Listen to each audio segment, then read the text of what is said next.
राम हरे राम राम राम हरे हरे हरे कृष्ण कृष्ण हरे हरे हरे राम राम राम हरे हरे हरे कृष्ण कृष्ण कृष्ण हरे हरे राम राम हरे हरे हरे कृष्ण कृष्ण कृष्ण हरे हरे राजा रामचंद्र महाराज की जय सद्गुरु श्री समर्थ रामदास स्वामी महाराज की जय सद्गुरु श्री ब्रह्म चैतन्य महाराज की जय जय जय समर्थ गणेश शारदा चैत्र सद्गुरु सज्जन सभा आराध्य दैवतं तुल्यं सर्वं रघुनन्दनं गुरु ब्रह्मा गुरु विष्णु गुरुदेवो महेश्वरः गुरु साक्षात् परब्रह्म तस्मै श्री गुरवे नमः कारिके पूर्ण वैराग्य जाते वसिष्ठा परिज्ञान योगेश्वराते वाल्मिका सारिका मान्याय साधु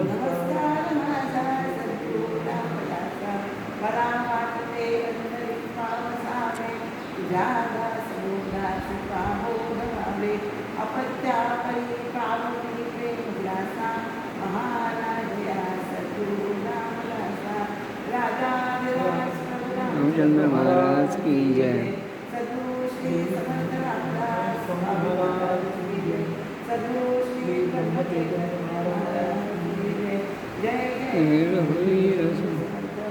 श्री रामांच्या चरणी श्री समर्थांच्या चरणी महाराजांच्या चरणी आणि आपल्या वंदन करून आपण पुढील विवरणास सुरुवात करणार आहोत. गेले 2 महिने आपण पहिला दशक आणि दुसरा दशक आपण पाहतो. आज तिसऱ्या दशकाला प्रारंभ करायचा आहे. तत्पूर्वी आपण समर्थांना त्या गीताने वंदन करूया.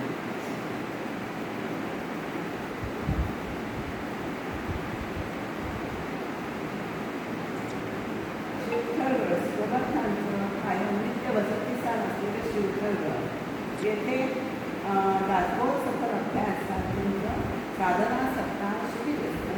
त्या शिबिराच्या निमित्ताने आमचं प्रतिवर्षी शिवथरगडी जाणं होतं. त्या साधना सप्ताहाच्या निमित्ताने समर्थांचे ग्रस्त गेलेले गीत आपण म्हणूया.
समर्थांच्या सानिध्यात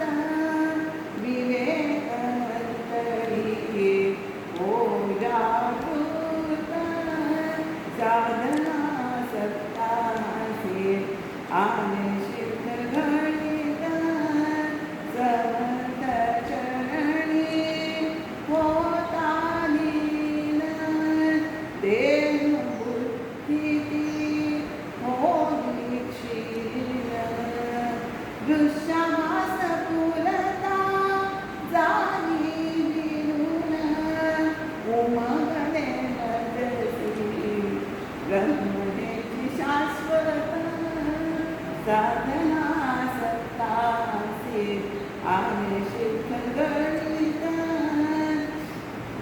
समर्थ चरणी मन स्थिरावले संकल्प विकल्प दोन्ही विरले परमात्म स्वरूपी मन रंगले सामावून घेतली तवर स्वरूपात साधना सत्तासी आले शिवतर गणित समर्थ चरित मन समर्पित समर्थ चरित मन समर्पित साधना सत्तासी आले शिवतर गणित साधना सत्तासी साधना सत्तासी साधना सत्तासी आले शिखर गणित सद्गुरु श्री समर्थ रामदास स्वामी महाराज की जय. खरोखर श्री समर्थांच्या चरणी जर आपण मन समर्पित केलं ना तर आपल्या मनाचे जे संकल्प आणि विकल्प जे आहेत ते सगळे दोन्ही विरून जातात आणि परमात्मा स्वरूपी आपलं मन हे साहजिकच निवडून जातं. हे या पाण्यातला अनुभव मी तुम्हाला सांगते. खूपच समर्थांच्या इथे गेल्यानंतर खरोखर मनाला अपार शांती लागते. गर्भचोरी वंदन करून आपण निरूपणाला सुरुवात करू.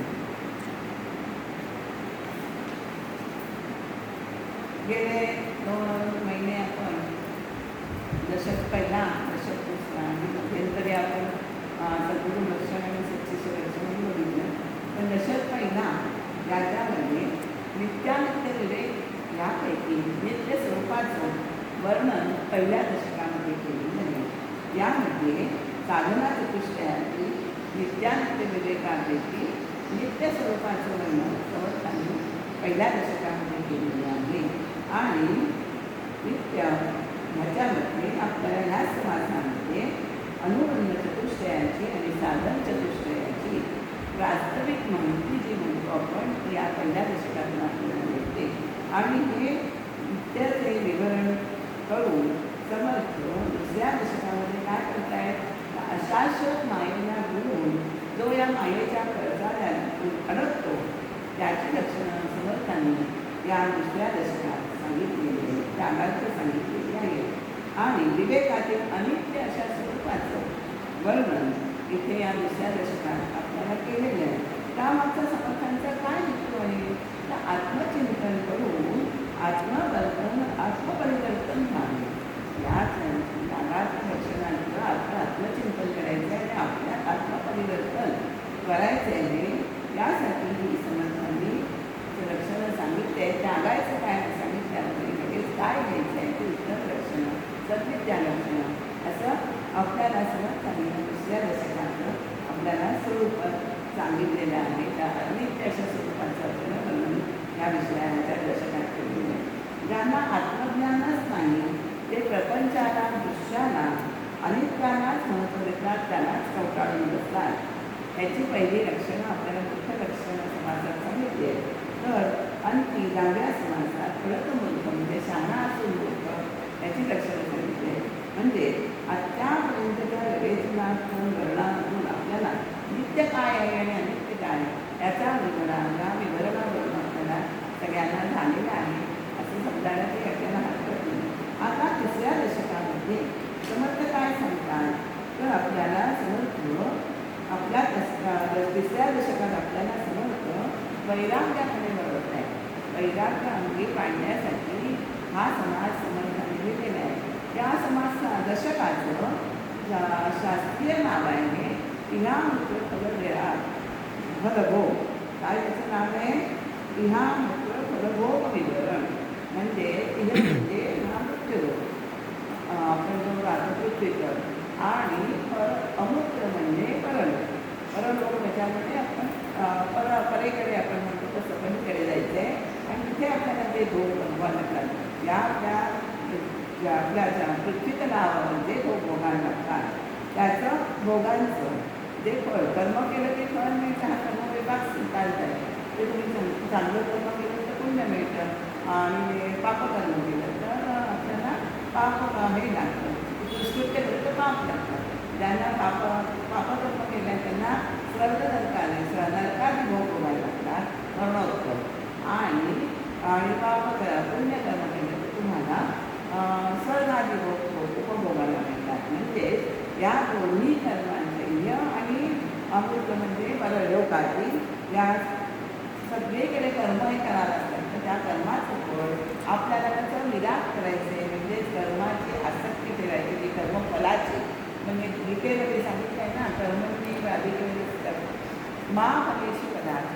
तुझा अधिकार काय आहे? कर्म करण्याचा अधिकार आहे, पण त्या फळाचा अधिकार तू ठेवू नकोस. कारण कर्म हे नेहमी कर्माचं फळ आपण आपले सकाम कर्म केलं की त्याचं कर्म होणे आपल्याला वाटतं ते बंधना काढतो नाही. म्हणूनच निष्काम कर्मयोगाकडे आपल्याला या समर्थ उपदेश करतात. निष्काम कर्म कसं करायचं आहे ह्याचा आपल्याला उपदेश करतात. म्हणून याचं विवरण शास्त्रीय आपल्याला सांगितलं. म्हणजे हे विवरण काय केलं आहे? ह्या पहिल्या 5 समासामध्ये या दशकातील सामान्य तळागाळातील सामान्य अशा प्रापंचिकाची कहाणी समर्थांनी पहिल्या 5 समासात सांगितली आहे. म्हणजे पहिला समास आहे जन्ममृत्यू. जन्ममृत्यू सगुण परीक्षा असं तिचं नाव आहे तिसऱ्या दशकाचं. आणि पहिला समास आहे की जन्ममृत्यू निरूपणाचा पहिला समास आहे. जन्ममृत्यू निरूपण.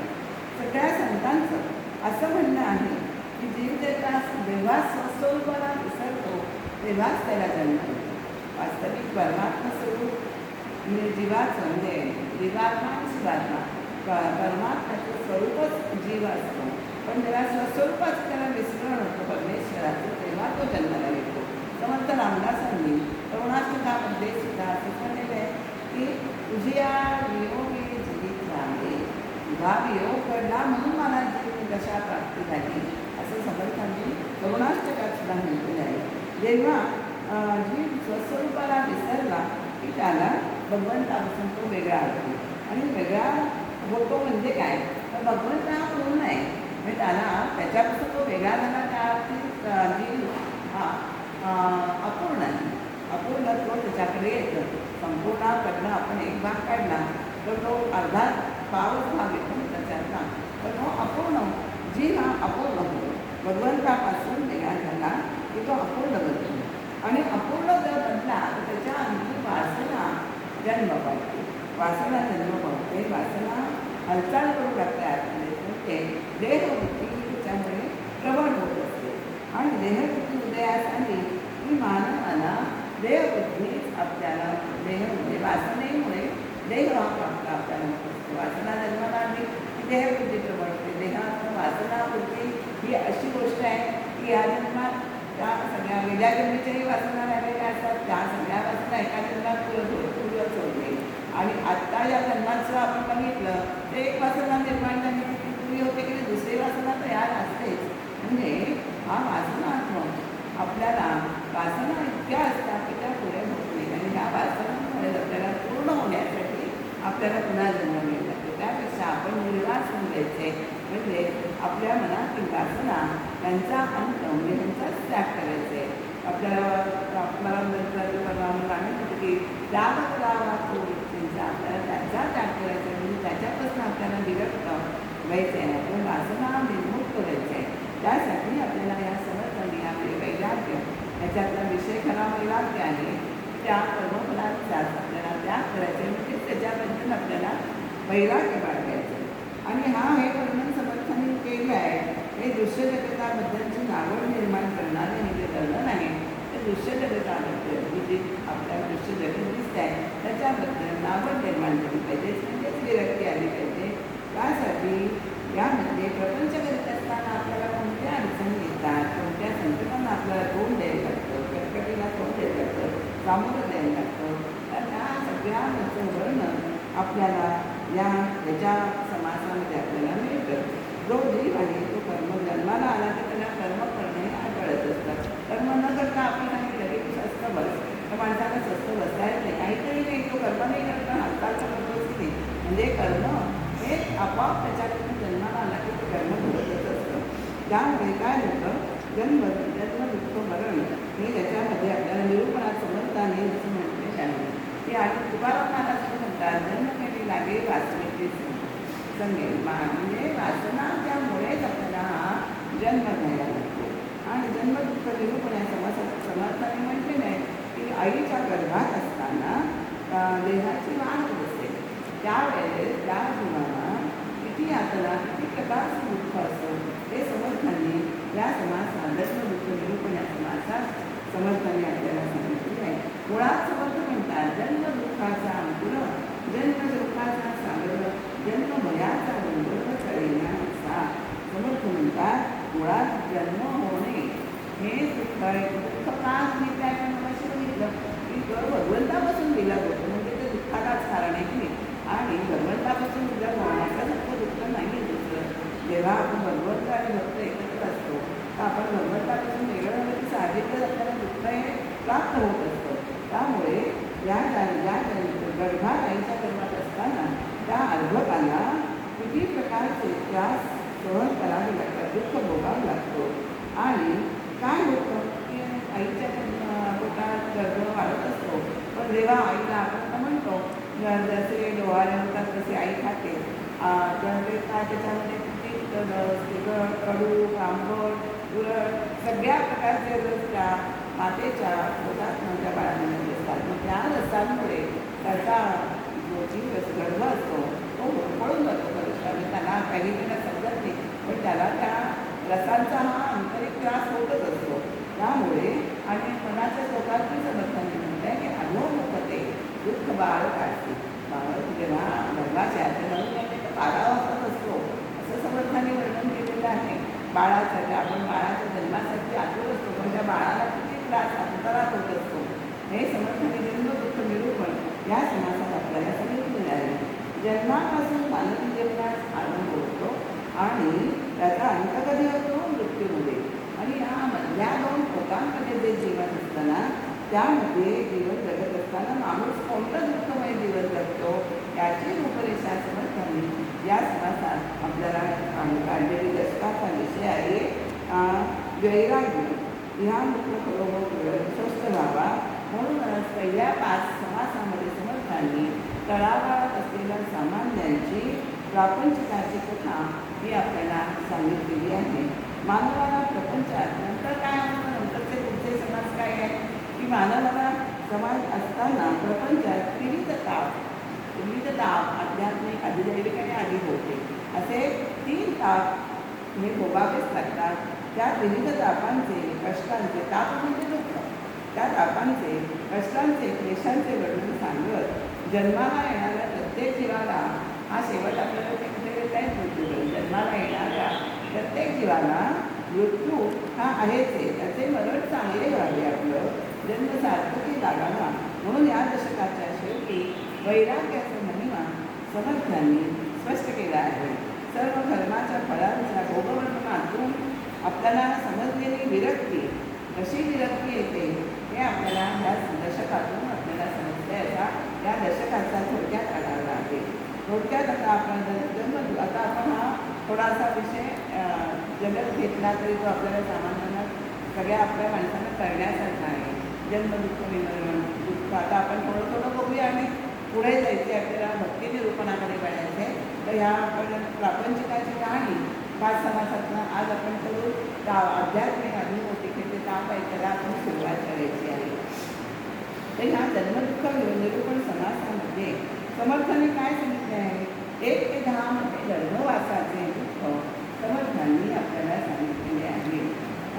आणि नंतर काय सांगितलेलं आहे त्याच्यामध्ये 16 ते 28 मध्ये शरीराची निर्रचना. हे शरीर जरी वर्ण करून दिसलं तरी आतमध्ये कसं आहे याचं अत्यंत फार सुंदर वर्णन केलं आहे की आपल्याला अशा शरीराबद्दल का आसक्ती वाटते असं आपल्यालाच प्रश्न पडतो. निर्भत्सना समर्थाने केलेली आहे. आणि 43व्या ओळीपर्यंत मायेचा प्रभाव कसा असतो की जन्माला येईपर्यंत जे म्हणत असतो सोहम सोहम, त्याला तेव्हा मी तोच आहे हे भान असतं. पण जन्माला आल्यानंतर तो काय म्हणतो ओम मी कोण आहे, म्हणजे तेव्हापासून जो मी मागे लागतो ना तो मरेपर्यंत सुटत नाही. हा आपला मीच आहे ना, म्हणजे मी देहबुद्धी तेव्हाच जन्माला येते. जीव जन्माला आला की देहबुद्धी चिकटलीच त्याला, हे समजावं. मी आणि माझं ह्याच्यामध्ये तो इतका पुरता गुंतवून जातो हे आपल्याला ह्याच्यातून दिसते. आणि पूर्वस्मृतीचा अभाव आहे. याचं गर्भावासाठी दुःख आता आपण थोडक्यात सांगितलं तुम्हाला, याचं वर्णन आलेलं आहे. आणि हा 51 आणि 52 जन्मवास सुटण्यासाठी काय उपाय आहे तर भगवंताला शरण जावं. आपण हा भगवंताचा अंश आहे. मनाने आपल्याला खात्री केली पाहिजे.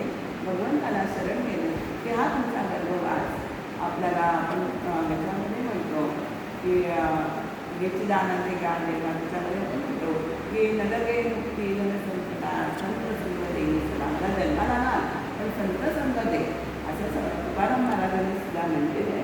मी जन्माला घातलं तर काय त्याचं सार्थक झालं पाहिजे. कारण हे लोक मुळातच विरक्त असल्यामुळे त्यांना देहाचं तो ते मृत्यूनंतर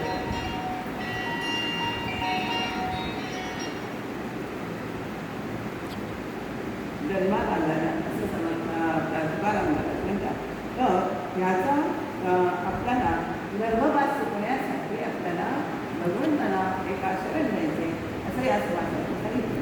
ईश्वराचे विस्मरण त्याचा वियोग म्हणजे जीवाचा जन्म होतो. मुळात शिवरूप असलेल्या जीवना तर म्हणजे शिवरूप असलेल्या जीवाच्या वासनेने जन्माला जेव्हा शिवरूप असतं तेव्हा ते एकरूप असतं. पण जीवाच्या वासनेने जे आत्मरूप असतं ते मीपणाने जन्माला येतं. आणि त्यामुळे संसारातील सुख दुःख शोक भय हे सगळं त्याला पापपुण्यात असं सगळं पापपुण्याचे चक्र त्याच्या मागे लागते. कसं बघा, कर्म केले की त्याचं फळ आलं, फळानुसार भोग आला, भोगानुसार त्याला लोकप्राप्ती म्हणजे कुठला लोक मिळणारे सर्व लोक मिळणारे का मिळणारे असं हे. त्याच्यानंतर हे असं म्हणजे कर्म केले की हे सगळं चक्र तुम्हाला जीव त्याच्या प्राप्त झाली की हे प्राप्त होतं, ते सुरू होतं. त्यामुळे काय म्हटलेलं आहे हे चक्र सुरू होतं. आणि जन्म आला की त्याला मृत्यू हा आहे ज्याचे आहे जीव मृत्यू असं म्हटलेलं आहे. जन्म जो जन्मला असतो त्याला मरण हे झालेलंच आहे. त्यामुळे जीवाचा जन्मच मुळात आहे वासनेतून झालेला आहे.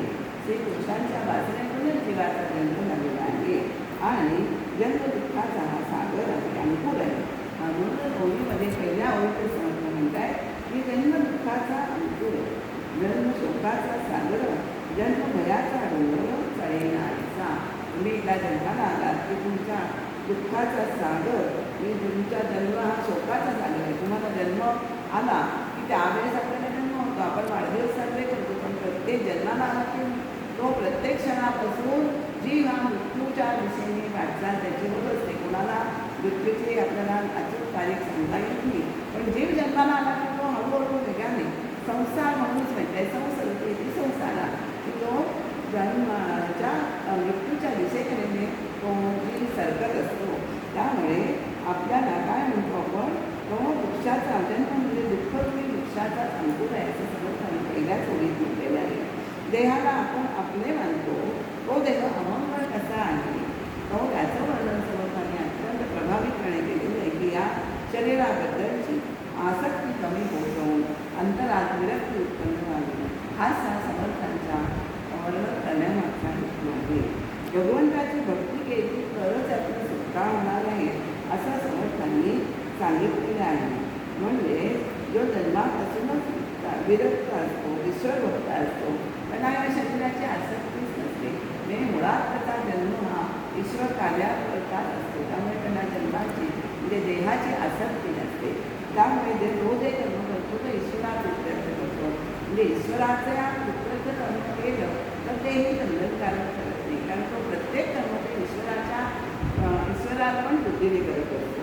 त्यामुळे त्याला ही कर्म बंधनकारक करत नाही. आणि त्यामुळे साधकच त्याची जन्ममृत्यूची येळदार असते ती थांबते, कारण बंधनात पाडणारं ते कर्म असतं. बंधनकारक कर्म नाही आहे, त्यामुळे त्याचं फळच मिळणार नाही. त्याला तुला जन्म घेण्यात चालत नाही. फळ भोगायला तिचं कर्म निष्कामच करणं आहे ना. त्यामुळे त्याला पुन्हा पुन्हा जन्माला यायला लागत नाही. त्यामुळे ज्याला म्हणताना सोहमचे हे नित्य भान असतं. त्यामुळे मुळात जन्म हाच मुळात रजोगुणाचा प्रभाव आहे. त्यामुळे मायेचे पटण्यासारखं त्याच्या मनावर येत असतं. त्यामुळे त्याच्यामध्ये तो पुन्हा पुन्हा गुंडाळला जातो. मुळात जन्म हाच भक्ती मार्गाचा पहिला अडथळा आहे. कारण भक्ती म्हणजे काय? विभक्त नव्हे तो भक्त. जेव्हा आपण भगवतापासून विभक्त होतो तेव्हाच तो भक्त, म्हणजे विभक्त होता कामा नाही. विभक्त नव्हे तो भक्त अशी त्याची व्याख्या आहे. आणि तुम्ही विभक्त झालाय म्हणजे हे जन्म झाल्यामुळे विभक्तपण आलेले आहे. म्हणजे जन्म हा भक्ती मार्गातील पहिला अडथळा आहे असं संत सज्जन असे आपल्याला म्हणतात. देवाचा जन्म ज्या गुंडाळत आहे ते या समर्थाचा मूळ जीव कशा प्रकारे गुंडाळला जातो हे समर्थाने आपल्याला पुढच्या समासात आपल्याला सांगितलेले आहे. आणि हे काय आहे? अहम कर्तृत्वामुळे, त्याच्या अहम कर्तृत्वामुळेच तो संसारात अडकतो, स्त्रीच्या प्रेमात पडतो आणि तिच्याशिवाय त्याला काहीही दिसत नाही. अशी सर्वसामान्यांची प्रापंचिकांची कथा आपल्याला या पहिल्या 5 समासातून समर्थांनी सांगितलेले. जन्माच्या समासापासून निरूपणापासून ही समासाची कथा सुरू होते. पुढे तो जी जन्माला येतो, तो मोठा होतो, त्या जन्माला अर्भकाच्या मनातलं दुःख कसं असतं त्याचंही वर्णन समर्थांनी इथे केलेले आहे. जीव लहान असतो तेव्हा त्याला काही वाचा नसते, काही होत असेल तर त्याला बोलता येत नाही. दुःख झालं तो रडतो, सुख झालं तर तो हसतो. आपण म्हणतो ना किती हसते बघा असं म्हणतो. त्याला आत्मकेतन सुख होत असेल अशा आपण तर्कानेच सगळं बोलत असतो. कशामुळे पीडा होते हे आपल्याला समजत नाही, सांगता येत नाही. कारण त्याला मुळात सांगता येते. आपण हे तर्काने समजायचे की त्याला खूप दुखत असेल का, काय होत असेल, छातीत प्रॉब्लेम काय का, असं हे आपण तर्काने होतो. म्हणजे काय होतं सांगता येते. पहिल्यांदा बालपणात त्याला बाल्यावस्थेत असताना त्याला ते सांगता येते काय होते ते आपण सांगितलं. नंतर मग 20 ते 30 या बालपणाची या वयामध्ये त्याला काय दुःख असतं, या कल्प असतं हे त्यांनी सांगितलेलं आहे. बघा जी पहिल्या अगदी लहानपणी माता ब्रह्म शिशुपणे असं म्हणतात अशी ओळी आहे की लहानपणी आई हेच परब्रह्म असतं. आई जे सांगेल तेच प्रमाण वाक्य असतं, तेच आई सगळंच बरोबरच सांगते असं असतं. पण जसा मोठा होतो ना तसं त्याला मित्रांची समज लागते, मित्र मैत्रिणीमध्ये रहावं असं होतं. मग लो लागला खेळाचा, म्हणजे त्याला खेळाचा लढा लागतो असं या पूर्वी सांगितलेलं आहे. खेळामध्ये तो रमतो, इकडे दंड होतो. आणि पुढे काय थोडा मोठा होता आई वडील त्याचं लग्न करून देतात. पुढे त्याच्याकडे आपण म्हातारपणीची काळजी म्हणून बघतो बरं का. पण हा मात्र बायकोचा आधी इतका असतो की त्याच्यापुढे त्याला कोणाचे जन्मदात्या आईबापाचं सुद्धा महत्त्व वाढत. हे सर्वसामान्य समाजाचं चित्रण समर्थांनी या समाजातून अतिशय प्रभावीपणे केलेलं आहे. कारण एकच की कामासक्त असल्यामुळे त्याला त्याच्या बायकोकडे काहीही दिसत नाही. या साऱ्यांमध्ये तो काय करतो? नरदेह आहे का? नरदेह हा ईश्वर प्राप्तीसाठीच आहे, त्याचे त्याला विसरच करतो. आणि त्यामुळे त्याला तो वाईट घेऊन जातो. आणि अशामध्ये जर तिला अकाली मृत्यू आला तर तो काय म्हणतो की त्याला सर्व तो लाच सोडून सर्वांच्या डोळ्याकडे उघडपणे निर्लज्जपणे शोक करतो. तिला मंदिर देतो, तुझ्यासाठी ऊर पडवतो, असं सगळं वर्णन त्या आजूबाजूला झालेलं होता. आणि मग त्याला शोक करतो. कधी क्षणिक त्याला वैराग्य येतं, हे सगळं व्याख्या आहे. पण क्षणिक वैराग्य असतं ते क्षणापुरतं असतं. नंतर मग पुन्हा मित्रांच्या आग्रहात सगळं लग्न करतो दुसरी बायको होते, पुन्हा प्रॉब्लेम होतो, त्याच्या प्रश्न जीवनात निर्माण होतात आणि पुन्हा तिसरं लग्न करतो आणि पुन्हा तिसरे तोपर्यंत ह्याचं वय वाढलेलं असतं, एवढी लहान वयाची असते. त्यामुळे दोघांच्या वयात अंतर असतं. तोपर्यंत पहिल्या बायकोची मुलंही मोठी झालेली असतात आणि त्यांच्याकडे त्या तिच्या हे संपत्तीवर वाढले जातात. असं हे सगळं चित्र समर्थाने केलेलं आहे. आणि ह्याच्यामध्ये काय होतं, संसारात तीनही लग्न करून सुद्धा तो आणखी सुखी होतच नाही. त्यामुळे संसाराची आसक्ती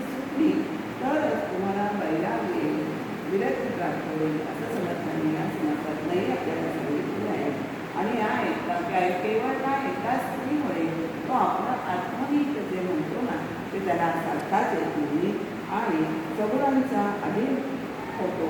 आणि असं सगुणांच्या अधीन होऊ नये. तुम्हाला स्वायत्त मुक्ती मिळवायची असेल, परमात्म्याच्या कल्याण कायमस्वरूपीचं वास मिळवायचा असेल तर तुम्हाला ही प्रपंचातील आसक्ती आणि ती कमी करायची आहे.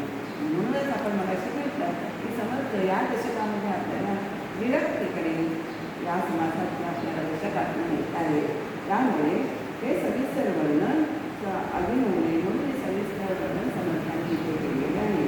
आता दुसऱ्या समाजात त्याची भक्ती, त्याची मुक्ती हे सगळं तिच्या भोवतीच केंद्रित झालेलं असतं, बायकोच्या भोवती. इतका तो तिच्या आधी होतो. संसार सुरू झाला, संसार बहरावा म्हणून नवसायास होता. नवसायास गेले की त्यांना नवसायास करणं सुरू होतं. देवाचं स्मरण तेव्हा त्यांना होतं की आपला संसार बहरावा. म्हणजे आपण म्हणतात संत लोक की आपल्याला प्रपंच परमार्थ आपण करतो, पण तो परमार्थ निफळ असतो का नाही, तो आपला प्रपंच सुखाचा व्हावा म्हणून आपण परमार्थ करतो. तर असं नाही, परमार्थासाठी परमार्थ केला पाहिजे. देवासाठी देव, नामासाठी नाम. आमचे महाराज म्हणतात त्याप्रमाणे नामासाठी नाम घेते. आपल्याला नामाला प्रपंचाकडे प्रपंचाचा उपयोग करून घेण्यासाठी वळवायचं नाही आहे. तर नामासाठी नाम घेतलं तर ते नाम निश्चित फळाला येतं. म्हणजे परमार्थाचा उपयोग आपल्याला प्रपंचासाठी साधन म्हणून करायचा नाही आहे, हे आपण लक्षात ठेवायचे. आणि त्याला संसार सुरू झाल्यावर संसार बहरावा म्हणून त्याला देवाचं स्मरण होतो. आणि त्यासाठी मुलासाठी नवसायास करता देव पावतो. पुढच्या दशकामध्ये नवसायाने देव पावतो आणि त्याला वाट लागतो, मूल होतो. आणि त्या मुलाकरता स्त्रीकरता तो अत्यंत कष्ट करतो. आपण हल्लीच्या काळात म्हणतो की त्याची देवीची ड्युटी केल्यानंतर ते अधिक काम करतो. त्याला आपण ओव्हर टाईम म्हणतो हल्लीच्या काळात. ते करतो म्हणजे तो रात्रंदिवस या कुटुंबासाठी, कुटुंब कामाला येतो, त्याच्यासाठीच जगत असतो. त्याच्यासाठी म्हणजे कुटुंबासाठी तो पैसे छापणारा, पैसे निर्माण मिळवणारा यंत्रच तो बनतो. असं म्हटलं तरी काही वावरून नाही. त्यामुळे ढोर मेहनत करतो आणि ह्याच्यामध्ये त्यांना पुन्हा देवाचं विस्मरण करतं. हा देव आपल्याला कशाला प्राप्त झाला आहे, परमात्म्याच्या प्राप्तीसाठी प्राप्ती झालेला आहे, याचं त्याला पुन्हा विस्मरण करतं. आणि नंतर समाज पाचव्यामध्ये समजतं काय सांगताय की बायको मुले ही पुढे सगळीच सारखी होतात. कुणी कुणाचे नाही आता लळा जिव्हाळा शब्दच मोठे हे गाणं अत्यंत सुंदर आहे, अर्थपूर्ण आहे. की लळा जिव्हाळा आपण म्हणतो, आपण त्याच्याने आपण प्रपंचात बोलतो, पण शेवटी जेव्हा माणसाला कळतं की जेव्हा गाठ होतात त्याची, तेव्हा बायको नाही, मुलगा नाही, सूट नाही, मुली नाही. नटसम्राट नाटक काय दाखवतं आपल्याला, तेच ती कलाकृती दाखवते की शेवटी ज्याचा तो असतो, ज्याचे भोग त्यालाच भोगावे लागतात. हे यातनं आपल्याला कळतं. शेवटी असं होतं की बायको म्हणून सगळी सारखी येतात. बाल्याकोळाचं उदाहरण आपल्याला सगळ्यांना माहितीच आहे. कोणी त्याच्या तुम्ही आम्हाला पैसे मिळवून द्या, पैसे आणा घरात, हे एवढीच अपेक्षा असते बायकोची. तुम्ही कसा मिळवताय त्याच्याकडे लक्ष देते. वाचले जसं करायला केले बायकोने प्रत्येक नवऱ्याची मिळकती नीतीने होते ना, ह्याचं मी ह्याचं ती नवऱ्याबरोबर तिथेही कर्तव्य आहे की तुम्ही हा पैसा तुम्हाला नोकरीत चांगल्या प्रकारेच मिळवता येणार, हे कर्तव्य बायकोच आहे. म्हणूनच ती संसाराची दोन प्रकारची साखर म्हणतात. म्हणून म्हणजे बायकोने त्याला नीतीने वागण्यास, वागत नसेल तर अर्थात वागत नसेल तर नीतीने वागण्यास त्याला भाग पडायचे आहे. तर त्यामुळे म्हातारपणी कोणी उपयोगाला येत नसतं. उलट त्यांच्यातच मुलांच्या आणि बायकोच्यात संसाराला पैशावरून भांडण होतात. पुढे परचक्र येतं की ती घोषावली जाते. असं सगळं वर्णन समर्थांनी केलं आहे. आणि शेवटी तो एकटा एकाला कोणीमध्ये पडून राहतो. जाता येता त्याला काही हालचाल करता येत नाही. जाता येता लोक जातात, दुर्गंध सुटते त्याला, सगळं त्याचं तिथेच होतं, सगळं तिथेच होतं. त्यामुळे सगळीकडे दुर्गंध सुटते, लोक नाटक करून जातात. म्हणजे हे सगळे कशामुळे झालं आहे, तो प्रपंचात अतिशय जिद्द झाल्यामुळे झालेले आहे. आणि शेवटी होतं काय, दुखणी कुठली त्याची कोणी विस्तारालाच नसतं. जसं येतं दुखणं तसंच ते बरोबर फटकतातले आपण सगळे वर्णन म्हातारपणीचं सगळं वेगळं आहे. त्यामुळे होतं काय की मनात आपल्याला प्रपंचाविषयी आसक्ती, जो प्रपंच आपल्याला प्रारंभिक सुखाचा वाटतो तो शेवटी अंतिम मार्ग तो दुःखदायक आहे. हे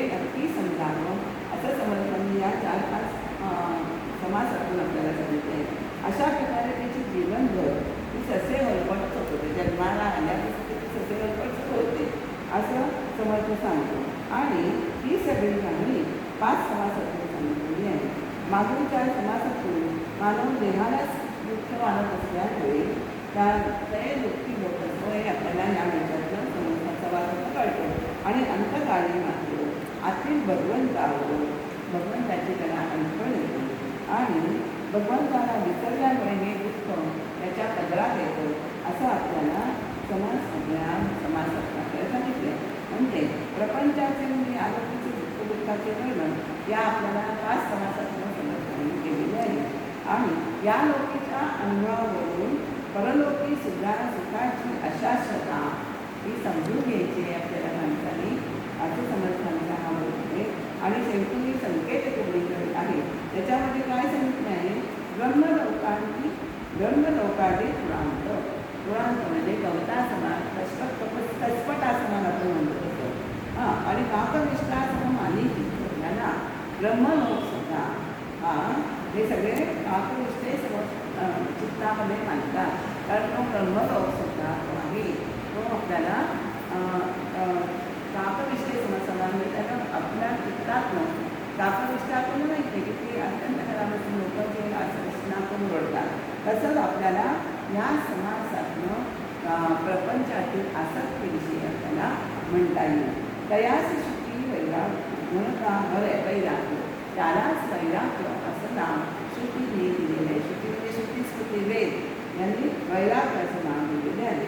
आणि ऐसी वैराग्याची स्थिती बाळांनी साधकांची होती असं समाजांनी मी म्हटलेलं असल्यासारखं त्यासाठी 2रा दशक हा निरूपण केलेला आहे. असं आपल्याला 5 समासातून आपल्याला त्याचा उत्कर्ष काढता येतो. त्यामुळे आपल्याला या ह्याच्यातनं संसारातनं विरक्ती होण्यासाठी थोडीशी पुढची सुरुवात करूया. आणि आपण आजचं निरूपण संपूया. या तेव्हा पुढील समासातनं काय सांगितलेलं आहे तर संसारातलं दुःख संपलं. दुःख म्हणजे तापडता आपल्याला विविध ताप आपण म्हणतो ते आध्यात्मिक, अधिभौतिक आणि अधिदैविक असे 3 ताप असतात. हे आपल्याला समर्थांनी एक समासातनं आपल्याला सांगितले आहे. आणि या श्लोकाला या ताप सांगण्यासाठी समर्थांनी अनुक्रमे एकेका श्लोकाचा आधार घेतलेला आहे. तर कुठल्या श्लोकाचा आधार घेतला ते आपण आता बघूया. मानवी जीवनात असलेले दुःखाचे अधिभौतिक, आध्यात्मिक आणि अधिदैविक असे 3 प्रकार म्हणजे भेद आपल्याला संत लोकांनी कबूल केलेले आहे. म्हणजे तापत्रय शास्त्रकारांनी त्याला तापत्रय हा शब्द दिलेला आहे. विविध ताप सांगितलेले आहे. आणि या 3 तापांची यादी करून समर्थांनी या दशकामध्ये त्यांचे एकेका दशकामध्ये समासात वर्णन केलेले आहे. तो तापत्रयी मोडला तो संत संगे निवाला आर्तपुरुषोषिका पदार्थ. तापत्रयाने जेव्हा माणूस होतो तेव्हाच आपण परमार्थाला लायक होतो असं समर्थांनी आपल्याला सांगितलेले आहे. तुम्हाला विविध तापांची जर तुमची कसे ओळखत झाली विविध तापात आणि कोणते आहे ते आपण पुढे बोलणार आहोत. एक सुंदर अभंग आहे आज दिवस धन्य धन्य संध्या. त्याच्यामध्ये एक चरण असं आहे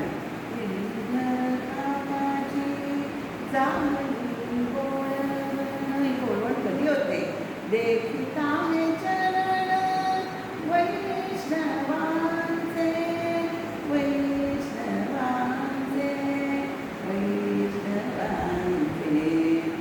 विविध तापांची बोलवण आहे. वैष्णवांचे म्हणजे संत सज्जनांचे आपण चरण देखल्यानंतर पाहिल्यानंतर त्यांच्या चरणाची शरणागत ही विविध तापांची बोलवण आपोआप होत असते. आणि आपण म्हणतोय ना गंगा पापम शशी तापम दैन्यम कल्पते पापम तापम च दैन्यम कल्पते. ताप जे आहे ना हे विविध ताप हे साधू संत म्हणतात. या श्लोकातून आपल्याला तेच सांगितले शिवराजीतातलं पापम तापम च दैन्यम च लहते संपूर्ण. हे सगळे पाप ताप आणि दैन्य हे संत सज्जन हे दूर करत असतात, त्यांना जाणून नष्ट करत असतात. अंती संतोमात्मा असं पण म्हणतात, काही रथ संतोमात्मा असाही पाठ भेद आहे. तर आपल्याला या त्रिविध तापांची आपल्याला बोलवण करायची आहे. ती कशा तऱ्हेने करायची? माझ्या पण एका गाण्यामध्ये असलेले आहे, स्वामी समर्थांचा नाम जप जपता विविध ताप. नामस्मरणाचं महत्त्व किती आहे ते आपण पुढे भक्तीच्या समासात आपल्याला लवकर मी सांगते का नाही, कहाणी किती आहे ती सगळ्याला माहिती देऊन आपण पुढे जाणार भक्तीकडे वळायचे आपल्याला. म्हणजे झालं विवेक, नित्यान ते विवेक झाला, आता वैराग्य झालं, वैराग्यातच भक्ती उत्पन्न होते. असे ती समर्थांनी दशकस्वार असते त्याचे असते की वैराग्य प्राप्त झाली की भक्ती आपोआप आपल्याला अंतर्गत असते. म्हणून आपल्याला भक्तीकडे वळायचे. म्हणून मी स्वामी समर्थांचा नाम जप जपता